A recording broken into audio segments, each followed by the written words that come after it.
தென்சென்னை நாடாளுமன்ற தொகுதி திமுக வேட்பாளர் தமிழிச்சி தங்கப்பாண்டியனை ஆதரித்து நடைபெற்று வரும் பொதுக்கூட்டத்தில் திமுக தலைவர் ஸ்டாலின் உரை நிகழ்த்தி வருகிறார். அதை நேரலையில் பார்க்கலாம். காரணம், உங்களுடைய முகத்திலே தோன்றக்கூடிய எழுச்சி,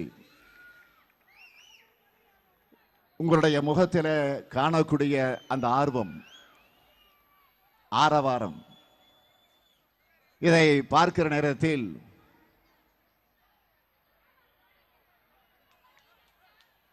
இப்படியே ஒரு 2-3 நிமிடம் பேசாமல் உங்கள் முகத்தையே பார்த்து கொண்டிருக்க வேண்டும் என்கிற ஆவல் என்னுடைய உள்ளத்தில் தோன்றிக் கொண்டிருக்கிறது. ஆக அந்த அளவிற்கு நீங்கள் ஆர்வத்தோடு வந்திருக்கிறீர்கள். நாடும் நமதே, 40ம் நமதே என்ற அந்த முழக்கத்தோடு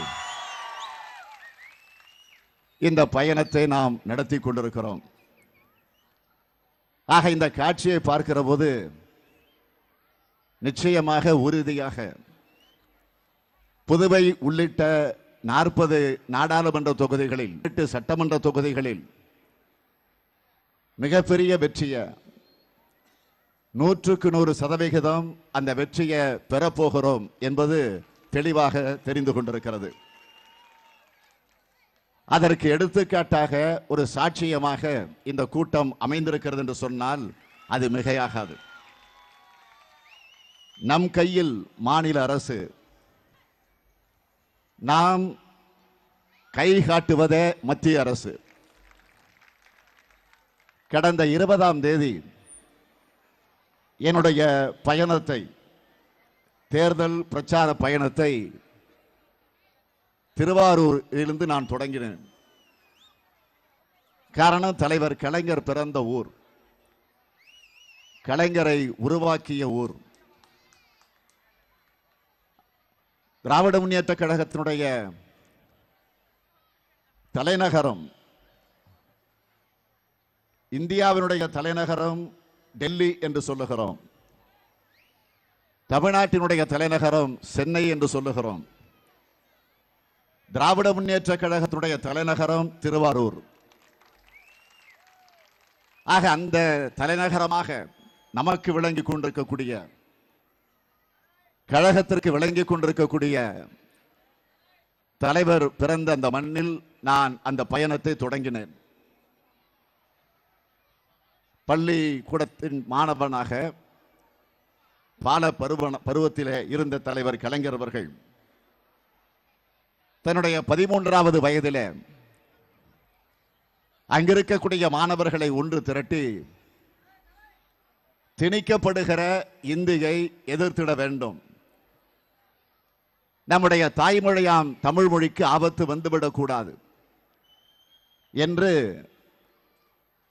திருவாரூர் தெற்கு வீதியில ஒரு பேரணியை நடத்தி தன்னுடைய கரத்தில தமிழ் கொடியை ஏந்தி, அந்த கொடியில புலி வில் கயல் பதிந்திருக்கக்கூடிய அந்த தமிழ் கொடி, இந்தி ஒழிக தமிழ் வாழ்க என்ற அந்த முழக்கத்தோடு ஓடி வந்த இந்தி பெண்ணே கேள், நீ தேடி வந்த கோழை உள்ள நாடு இதல்லவே என்று போர்பரணி பாடிய தலைவர் நம்முடைய தலைவர் கலைஞர் அவர்கள். ஆக என்றைக்கு அந்த கொடியை தாங்கி பிடித்தாரோ, தன்னுடைய கடைசி நாள் வரையில, தன்னுடைய வாழ்நாள் முழுமையாக 95 வயது வரையில தொடர்ந்து இந்த இனத்திற்காக, இந்த மொழிக்காக, நம்முடைய நாட்டிற்காக பாடுபட்டு இருக்கக்கூடிய ஒரே தலைவர் நம்முடைய தலைவர் கலைஞர் அவர்கள். ஆக அப்படிப்பட்ட தலைவர் கலைஞர் அவர்கள் இந்த இயக்கத்தை உருவாக்கி தந்து நம்மிடத்தில் ஒப்படைத்து விட்டு சென்றிருக்கிறார். அவர் இல்லை, அவர் இல்லாமல் நடைபெறுகிற தேர்தல் இந்த தேர்தல். அவர் இல்லை என்று சொன்னாலும் இயற்கையின் சதி நமக்கு தெரியும்.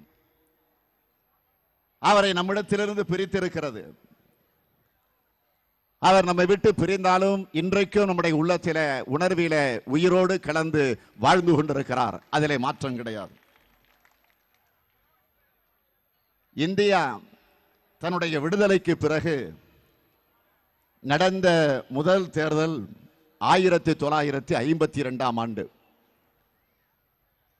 அன்றைக்கு திராவிட முன்னேற்றக் கழகம் களத்திலே இறங்கிடல. ஆனால் அதற்கு பிறகு 5 ஆண்டு காலத்திற்கு பிறகு 57ஆம் ஆண்டு மீண்டும் தேர்தல் களம் வருகிறது.